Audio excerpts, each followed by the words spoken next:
Hi hello അസ്സലാമു അലൈക്കും. പുതിയൊരു ദിവസത്തിലേക്ക് എല്ലാവർക്കും സ്വാഗതം. എന്തൊക്കെ പിന്നെ എല്ലാവരും വിശേഷം? പിന്നെ കുറേ കൊണ്ടിട്ട് വീഡിയോ ഇട്ടിട്ട് ഇപ്പോൾ ഇതാണിപ്പോൾ ഇങ്ങനെ ഇടയ്ക്കിടയ്ക്ക് ഇങ്ങനെ കരുത്തും. കാരണം വീഡിയോ കാണുന്നവർക്കേ അപ്പോൾ വീഡിയോ ഇടാൻ മടി തന്നെ കാര്യമായിട്ടുള്ള പ്രശ്നം അതാണ്. വീഡിയോ എടുക്കാനും അത് എഡിറ്റ് ചെയ്യാനും അതിനൊക്കെ ഉള്ളൊരു മടി, കള്ളത്തരം തന്നെ പറയാം. അപ്പോൾ അതുകൊണ്ടാണ് കേട്ടോ അപ്പം ഇങ്ങനെ പോവുകയാണ്. എന്ന് വെച്ചാൽ ഇപ്പം ഇങ്ങനെ തോന്നും ഇപ്പം എന്താ അപ്പം ഒരു വീഡിയോ എടുത്തിട്ട് എഡിറ്റ് ചെയ്ത് കണ്ട് ഇട്ടാലേ എന്ന് തോന്നും. അപ്പോൾ അതുകൊണ്ടൊക്കെയാണ് ഇങ്ങനെയൊക്കെ പോകുന്നത്. അപ്പോൾ എന്താ നമ്മൾ ചായടിയൊക്കെ കഴിഞ്ഞിക്കാണ്ട് പാത്രം മോറുകയാണ്. അതിൻ്റെ മുന്നേ നമ്മൾ ഇതേനോട്ടനെ ഓനും തറവാട്ട് പോകണം എന്ന് പറഞ്ഞപ്പോൾ ഓൻ്റെ പിന്നാലെ ഇങ്ങനെ ഒന്ന് നിന്ന് കൊടുത്തതാണ് കേട്ടോ. ഓനടുത്ത് ഒന്നിട്ട് എത്തിക്കിട്ടിയാൽ ഞാൻ തിരിഞ്ഞ് പോരുള്ളൂ. കാരണം ഓൻ എടുക്കാൻ തിരിയാൻ പറയാൻ പറ്റില്ല.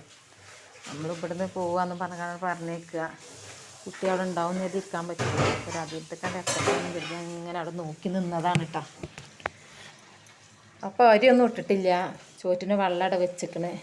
അപ്പോൾ അരിയൊക്കെ ഇടട്ടേന്നും കരുതിക്കാണ്ടുള്ള പുറപ്പാടിലാണ്. അപ്പോൾ മഴ പെയ്തുകൊണ്ട് തന്നെ നമുക്ക് മുറ്റത്ത് അടുപ്പത്ത് തീ ചൂട്ടാനൊന്നും പറ്റണില്ല. അതായത് നല്ല സുഖേനു കേട്ടോ. നമുക്ക് നല്ലോണം വിറക്, എല്ലാ വിറകും കത്തിക്കും ചെയ്യുന്നു. കുടിവെള്ളവും ചോറും ഇതൊക്കെ തന്നെ പെട്ടെന്നാവുകയും ചെയ്തു. കാരണം മൂന്നല്ലിൻ്റെ അടുപ്പല്ലേ. അപ്പോൾ അതുകൊണ്ട് തന്നെ നല്ലോണം കത്തിച്ചാൽ കാര്യങ്ങളൊക്കെ എളുപ്പം നടന്നീനു കേട്ടോ. ഇതായപ്പോഴേ 6 മാസം മുന്നേ തന്നെ മനസ്സിലാക്കണം അങ്ങനത്തെ ഒരു അടുപ്പാണ്. കാരണം അതിങ്ങോട്ട് നമ്മളങ്ങനെ വിറക് അടുപ്പ് കണ്ടാക്കി കൊടുക്കാമെന്നല്ലാതെ ഇങ്ങോട്ടൊരു കാര്യമായിട്ടുള്ളൊരു മറുപടിയും കാര്യങ്ങളൊന്നും കിട്ടൂല. അപ്പോൾ അതുകൊണ്ട് തന്നെ ഞാനെന്താ ചെയ്യൽ വെച്ചാൽ ഞാൻ വെള്ളക്കലം വെക്കണതിൻ്റെ മുന്നേ തന്നെ ഒരു വിറകുമ്പോളം എന്തെങ്കിലും ഒന്ന് അടുപ്പിൻ്റെ അടിയിൽ അവിടെ വെച്ചിക്കാണ്ട് അതിൻ്റെ മുകളിലാണ്ട് കലം വെക്കൂട്ടാ. എന്നാൽ പിന്നെ എന്താ വെച്ചാൽ നമ്മൾ മൂന്നല്ലിൻ്റെ അടുപ്പിൻ്റെ അരിങ്ങനെ കുറച്ചൊന്നും ഇങ്ങോട്ട് പൊന്തി പാളി കത്തിക്കോളും. അങ്ങനെ ആകുമ്പോൾ പിന്നെയും കുറച്ചൊക്കെ എളുപ്പമാണുണ്ട് കേട്ടോ. വെള്ളമൊക്കെ പെട്ടെന്ന് ചൂടാണുണ്ട്. അല്ലാഞ്ഞാൽ നമ്മളെ ഉണ്ടാക്കിയിട്ട വിറക് അങ്ങനെ കത്തി കഴിച്ചാന്നല്ലാതെ അടുപ്പിൽ വെച്ച കാലത്തിന് യാതൊരു മറുപടി ഉണ്ടാവില്ല. അപ്പം അങ്ങനെയൊക്കെയാണ്. എനിക്ക് ഭയങ്കര ഇഷ്ടമാണ് കേട്ടോ മൂന്നല്ലിൻ്റെ അടുപ്പ്. ഈ അടുപ്പ് എനിക്ക് വലിയ ഇഷ്ടമില്ല. അതൊരു ആവേശത്തിലാണ് ഉണ്ടാക്കിയെന്നല്ലാതെ. പിന്നെ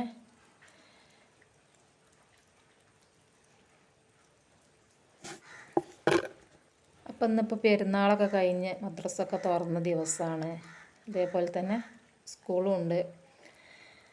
അപ്പോൾ സ്കൂളും മദ്രസൊക്കെ തുറന്നിക്കണ്.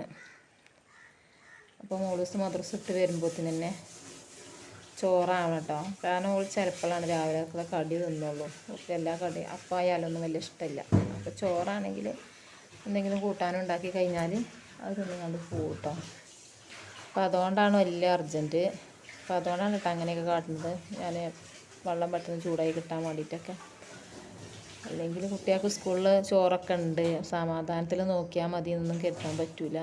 അങ്ങനെ ചിലപ്പോൾ ഓൾക്ക് ഓരോ തോന്നലാണ്. ചിലപ്പോൾ പറയും കടി വേണ്ട, എനിക്ക് ചോറ് മതി അറിയും. ചിലപ്പോൾ പറയും കഞ്ഞി മതി അറിയും. ചിലപ്പോൾ പറയും അത് രണ്ടും ചിലപ്പോൾ റെഡി ആണെന്നുണ്ടെങ്കിൽ ഓൾ അറിയും എനിക്കൊന്നും വേണ്ട, എനിക്ക് കടി മതി, രാവിലത്തെ കടി മതി അറിയും കേട്ടോ.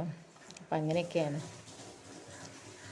അപ്പം അങ്ങനെ പാത്രം മോറലും കാര്യങ്ങളൊക്കെ കഴിഞ്ഞു. ഇനി എന്തെങ്കിലും ചോറ്റിക്ക് കൂട്ടാനുണ്ടാക്കാൻ വേണ്ടി നോക്കണം. അപ്പം അതിൻ്റെ മുന്നേ ചായ അടിച്ചു കൊടുത്തൊക്കെ ഒന്ന് നല്ലോണം തുടച്ച് വൃത്തിയാക്കിയിട്ടെ എന്ന് കരുതി കാണിട്ട് ചായയുടെയൊക്കെ കഴിഞ്ഞിക്കാണ്ട് ഓന് ചായടി കഴിഞ്ഞാൽ പിന്നെ ഓന് ഒരു മിനിറ്റ് ഇവിടെ അതിൻ്റെ ഉള്ളിൽ നിന്നൂടെ, പേരിൻ്റെ ഉള്ളിൽ ഓനപ്പോൾ പോകണം. അപ്പോൾ ആദ്യം പിന്നെ ഓനെ റെഡിയാക്കിക്കാണ്ട് ഓനെ പറഞ്ഞേച്ചിട്ടേ പിന്നെ വേറെ ഉള്ളൊരു പണിക്ക് നിൽക്കാൻ പറ്റുള്ളൂ. അല്ലെങ്കിൽ അത് ഏത് മഴയാണെങ്കിലും പറയും ഞാൻ പോവാണ് എന്ന് പറയട്ടോ. ഓനെ അങ്ങോട്ടാണ് പോകണം, അല്ലാതെ ഇവിടെ പിന്നെ കിട്ടൂല.